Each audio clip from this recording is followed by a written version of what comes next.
별이 읽어주는 밤, 별낭독입니다.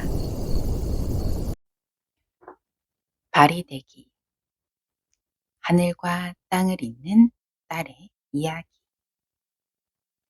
옛날 바람이 살랑살랑 산새가 지저귀며 노래하던 어느 나라에 현명하지만 조금은 고집스러운 임금님이 살고 있었어요.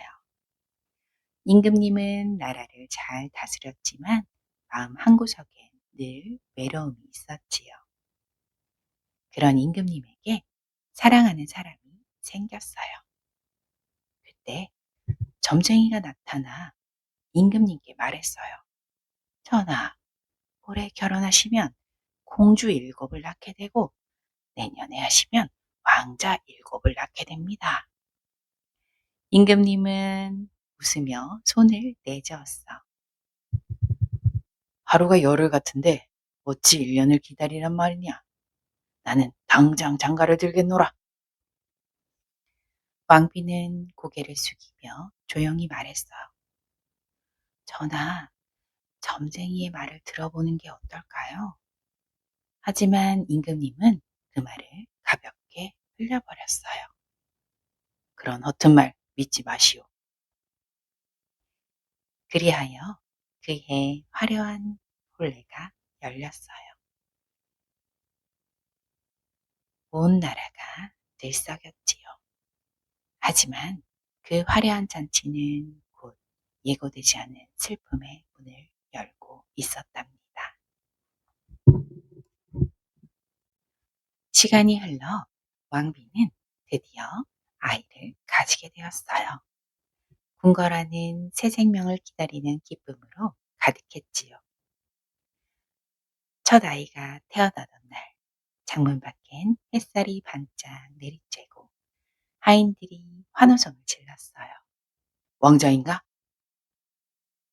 아니옵니다. 공주님이십니다. 임금님은 웃으며 아기를 품었어요. 귀엽구나. 네, 첫 딸이라 그런지 더욱더 예쁘다. 왕비는 눈시울이 붉어졌어요. 그렇게 첫째가 태어났고 둘째도, 셋째도, 넷째도, 다섯째도 모두 건강한 공주님이 태어났습니다. 하지만 6번째 아이가 태어났을 때 임금님의 미소가 사라졌어요. 또 공주라니. 임금님은 말끝을 흐리며 자리에서 천천히 일어났지요. 왕비는 조심스럽게 물었어요. 전하, 그래도 아이가 건강하니 다행이옵니다. 하지만 임금님은 말없이 창밖만 바라봤어요. 그리고 7번째 아이가 태어나던 날, 이럴 수가 있느냐? 또 딸이라니? 임금님의 목소리가 궁궐을 울렸어요. 왕비는 품속의 아기를 꼭 안았습니다. 이 아이가 무슨 죄가 있나요, 전하? 그러나 임금님은 등을 돌린 채 단호히 말했어요. 이 아이는 필요 없다. 데려가 버려라. 그날 밤 왕비는 바구니에 갓난아기를 조심스레 눕혔어요. 그녀의 눈에서 눈물이 또르르 흘러 바구니에 떨어졌지요. 가엾은 내 아이야. 이름이라도 남겨야겠구나. 왕비는 쪽지를 꺼냈습니다. 그리고 버려진 자식, 그러나 복된 아이, 이름은 바리대기. 왕비는 떨리는 손으로 그 쪽지를 아기 곁에 넣었어요. 하늘이 너를 지켜주면 좋겠구나. 하녀는 바구니를 들고 강가로 향했습니다. 물결이 찰랑거리며 바구니를 맞이했죠. 부디 좋은 사람을 만나렴. 하녀가 조심스레 바구니를 물 위에 띄웠습니다. 그런데 이게 어찌된 일일까요? 바구니가 물에 닿자마자 은빛 물고기들이 몰려와 바구니를 살살 밀어냈어요. 어머나, 물고기들이 아기를 지키는구나. 하지만 강물은 금세 급해졌고 하녀는 두 손을 모은 채 멀어지는 바구니를 바라봤습니다. 하늘이여, 이 아이를 데려가 주소서. 바구니가 다시 소용돌이 속으로 휘말리자 이번엔 커다란 금빛 거북이 나타났어요. 거북은 등에 바구니를 지고 천천히 강을 건넜죠. 그 모습은 마치 오래된 전설 속 장면 같았어요. 그리고 거북이 물 위에서 사라지자 하늘에서 하얀 학 한 마리가 휙 내려왔습니다.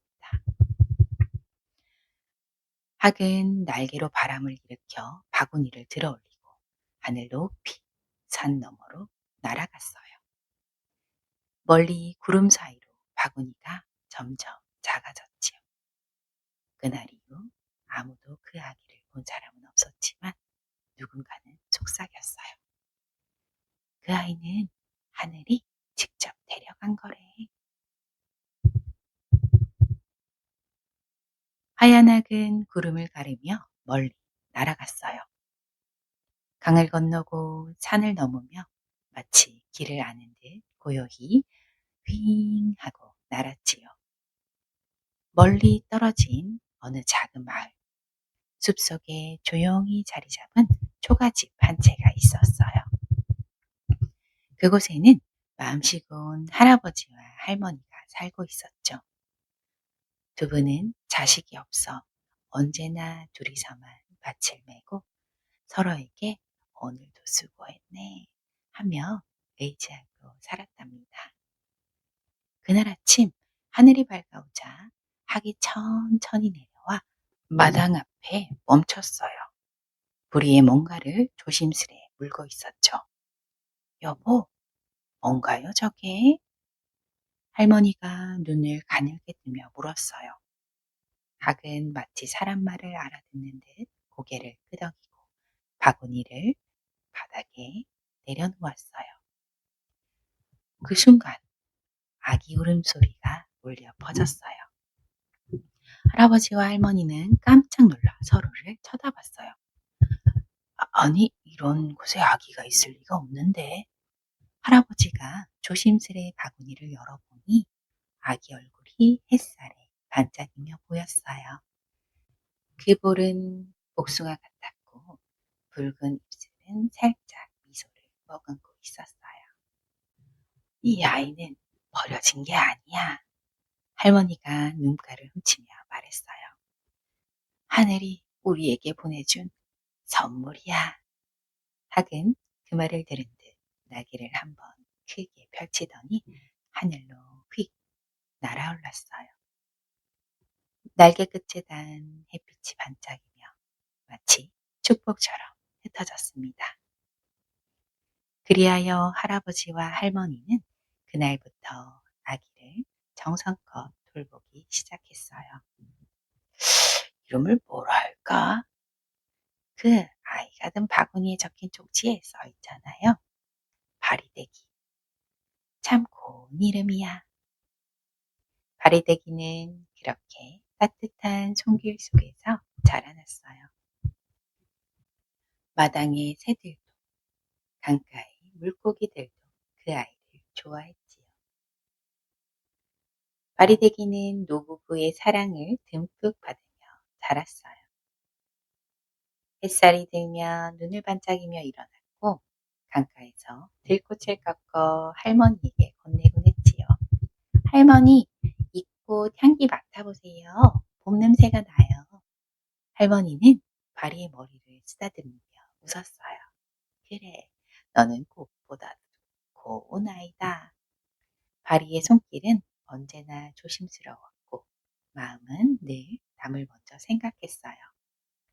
길 잃은 새를 보면 살짝 손을 내밀어 품어주고 비 오는 날엔 개미들이 젖지 않게 돌을 옮겨줬지요. 할아버지는 그럴 때마다 미소 지었어요. 이 녀석 마음이 착착하구나. 내가 있는 덕에 우리 집은 늘 햇빛이 드는 것 같아. 바리는 노래 부르는 걸 좋아했어요. 저녁이면 강가에 앉아 맑은 목소리로 노래를 불렀지요. 물결이 찰랑이며 박자를 맞추고 별들이 고개를 내밀어 노래를 들었어요. 별님, 저와 친구할래요? 그녀는 하늘을 올려다보며 속삭였어요. 별은 반짝이며 대답하듯 빛났어요. 하지만 바리의 마음속엔 가끔 알 수 없는 생각이 일었어요. 내가 왜 이렇게 자꾸 하늘이 그리운 걸까? 그럴 때면 할머니는 부드럽게 말했어요. 사람마다 하늘이 주신 길이 있단다. 그게 내가 가야 할 길인지도 모르지. 바리는 그 말의 뜻을 아직 몰랐어요. 하지만 어쩐지 가슴이 따뜻하게 뛰었어요. 마치 무언가 다가오고 있는 것처럼요. 그때쯤 궁궐에서는 큰일이 일어났어요. 임금님과 왕비가 나란히 병에 들어 시름시름 앓기 시작한 거예요. 날마다 신하들이 약을 다리고 의원들이 모였지만 어떤 약도 듣지 않았어요. 그때 점쟁이가 조용히 고개를 들며 말했어요. 전하의 병은 사람의 손으로 고칠 수 없습니다. 공주님들 중 한 분이 서쪽 끝, 서천, 서역국에 가서 신비한 약수를 얻어야만 합니다. 신하들이 웅성거렸어요. 서천, 서역국이라니 그건 죽은 이들이 산다는 땅이 아닙니까? 그곳에 다녀온 사람은 아무도 없다 하지 않았습니까? 궁궐안은 순식간에 정적이 흘렀어요. 임금님은 힘겹게 눈을 뜨고 여섯 공주를 불렀어요. 첫째야, 내가 가겠느냐?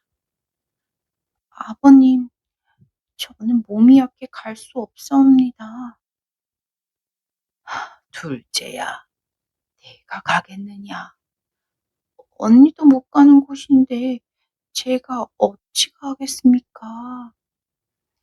셋째야, 둘째 언니도 못 가는데 넷째야, 다섯째야, 셋째 언니도 못 가는데 제가 어찌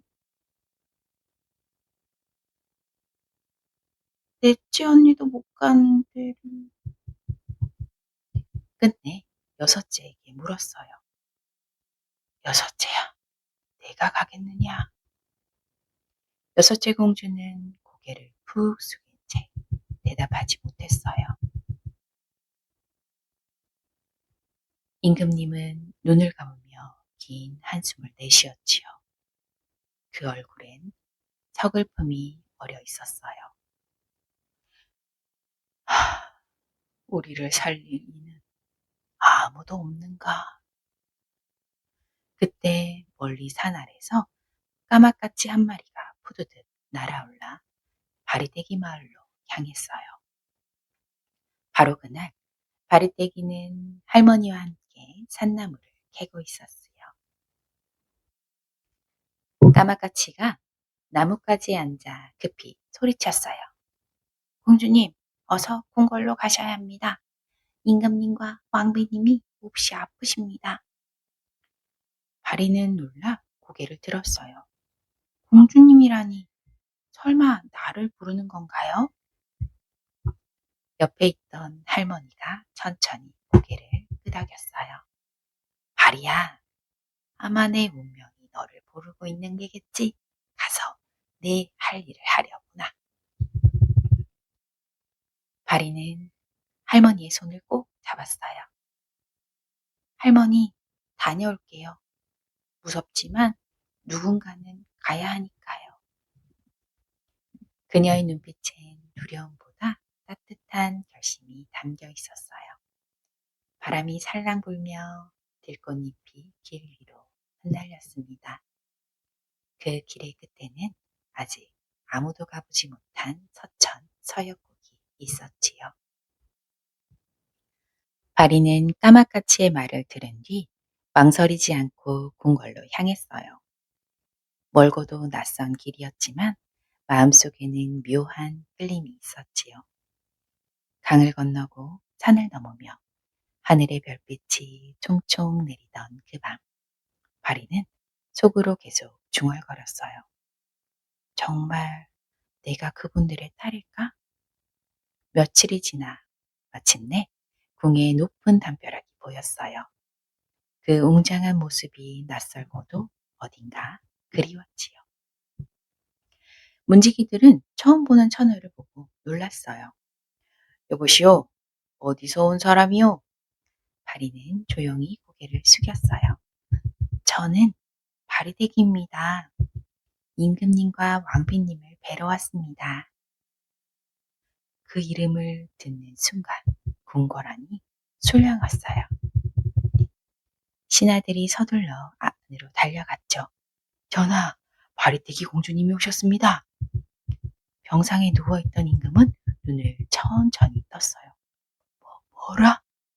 바리떼기라 하였느냐? 왕비의 손이 미세하게 떨렸어요. 잠시 후 바리떼기가 조심스레 방 안으로 들어섰어요. 그 순간 왕비의 눈에서 눈물이 또르르 흘려내렸습니다. 정말 내가 우리 딸이구나. 바리떼기는 아무 말도 하지 못하고 그저 왕비의 손을 꼭 잡았어요. 어머니, 정말 저를 기억하시나요? 내가 어찌 잊을 수 있겠느냐. 내 가엾은 아이야. 임금님도 몸을 일으키며 바리떼기를 바라봤어요. 그 눈엔 후회와 슬픔이 뒤섞여 있었지요. 내가 어리석었다. 그날 너를 버리지 않았다. 바리떼기는 고개를 저었어요. 괜찮아요, 아버님. 그 덕분에 전 좋은 분들에게 잘할 수 있었어요. 그리고 오늘 제가 돌아온 건 부모님을 살리기 위해서예요. 왕비는 놀란 눈으로 물었어요. 무슨 말이냐? 바리는 점쟁이의 예언을 전했어요.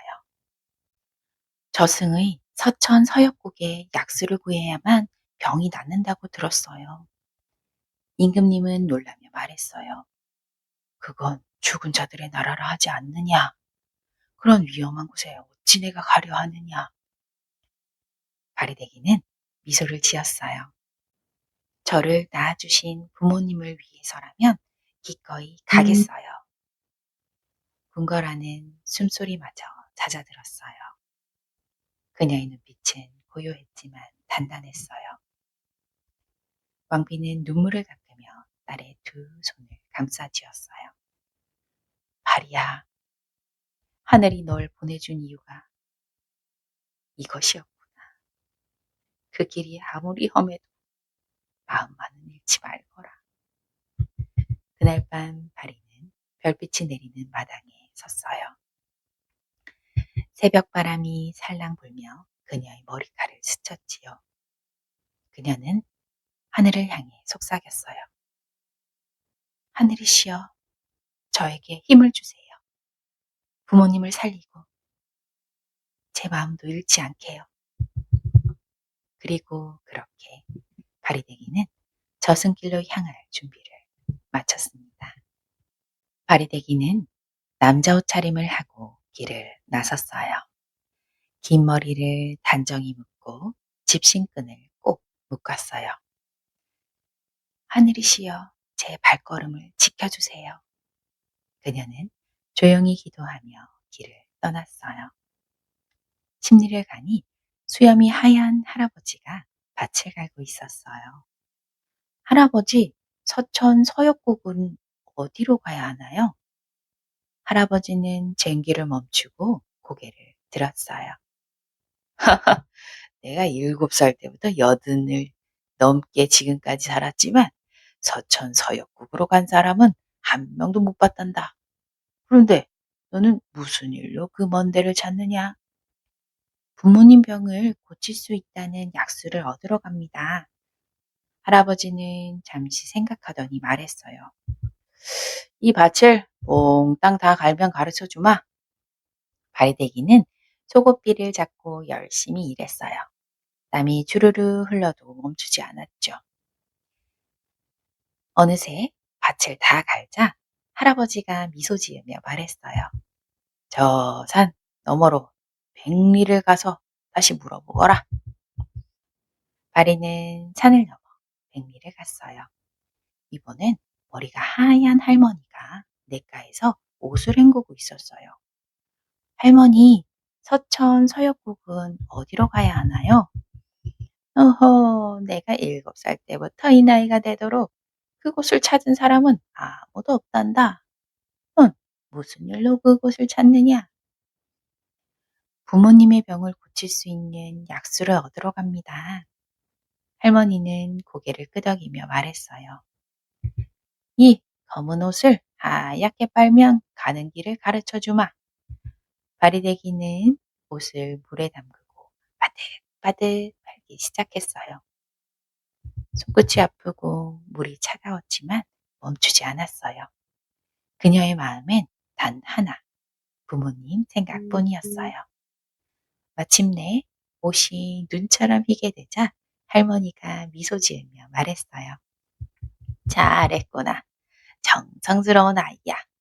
저 산 너머 1000리를 가면 거인이 지키는 곳이 있다. 그곳이 바로 서천 서역국으로 가는 길이란다. 바리는 또다시 길을 나섰어요. 산을 넘어 1000리를 가니 키가 하늘에 닿은 듯 높고 눈이 증잔만한 거인이 서 있었어요. 여긴 사람의 발이 닿지 않는 곳인데 네가 어찌 왔느냐? 그 목소리는 쿵쿵 울렸지요. 바리는 두 손을 모아 말했어요. 부모님의 병을 고칠 약수를 얻으러 왔습니다. 거인은 잠시 생각하다가 고개를 끄덕였어요. 그럼 3가지 일을 해야 한다. 먼저 3년 동안 물을 깃고 또 3년 동안은 불을 지피고 다시 3년 동안 나와 함께 살아야 한다. 그럴 수 있겠느냐? 바리는 한치의 망설임도 없이 고개를 끄덕였어요. 할 수 있습니다. 그리하여 바리대기는 거인과 함께 살게 되었어요. 첫 해엔 물을 길었어요. 새벽마다 두레박 소리가 찰랑찰랑. 그녀의 손엔 굳은 살이 박혔지만 마음은 단단해졌지요. 다음 3년 동안은 불을 지폈어요. 겨울밤에도 장작을 피웠고 바리의 불빛은 언제나 고르고 밝았어요. 마지막 3년 동안은 거인과 함께 살았어요. 바리는 노래하고 거인은 들어주었어요. 세상에서 제일 귀한 것은 무엇일까요? 그건 누군가를 위해 살아주는 마음이지. 거인은 천천히 대답했어요. 그렇게 9회가 흘렀습니다. 바리는 이제 강하고 또 부드러운 사람으로 자라 있었어요. 거인은 약속대로 바리대기에게 약수를 떠주었어요. 그리고 말했지요. 너의 정성은 하늘을 감동시켰다. 이 약수와 함께 새송이 꽃을 가져가거라. 거인은 숨사리꽃, 뼈사리꽃, 살사리꽃을 바리에게 건넸어요. 이 꽃들은 숨을 되살리고 뼈를 일으키고 살을 피워내는 귀한 꽃이다. 이른 생명을 되찾을 수 있을 거야.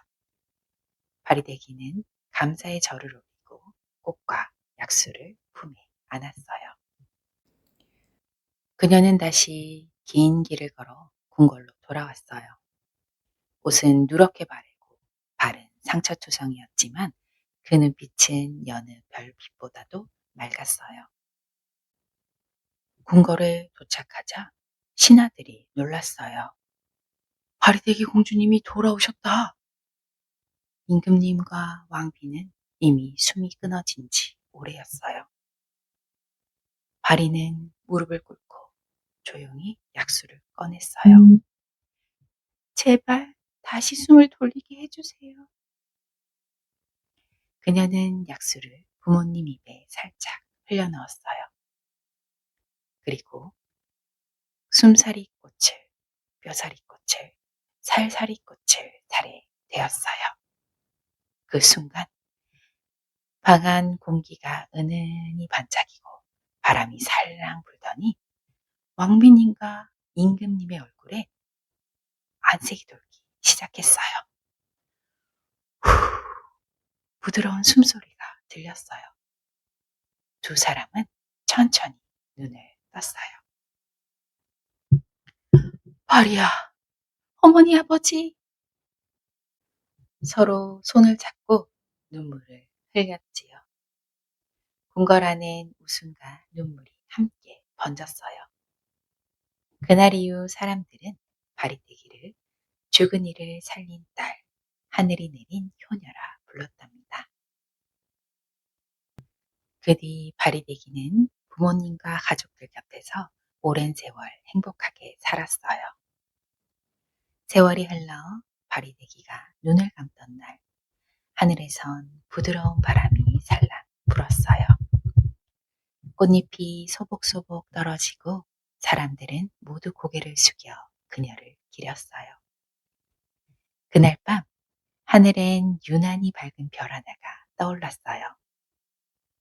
저 별이 바리떼기 별이래. 죽은 사람들을 서천서역국으로 이끌어주는 별이라더라. 그 후로 사람들은 그 별을 보며 조용히 기도했어요. 먼 길 떠나는 영혼들이 길을 잃지 않도록 바리떼기가 그들을 따스히 이끌어주길 바라면서요. 그래서 지금도 밤하늘 어딘가엔 착하고 예쁜 바리떼기가 별이 되어 반짝이고 있답니다. 그 빛은 누구보다 따뜻하게 우리 마음속까지 밝혀주고 있어요.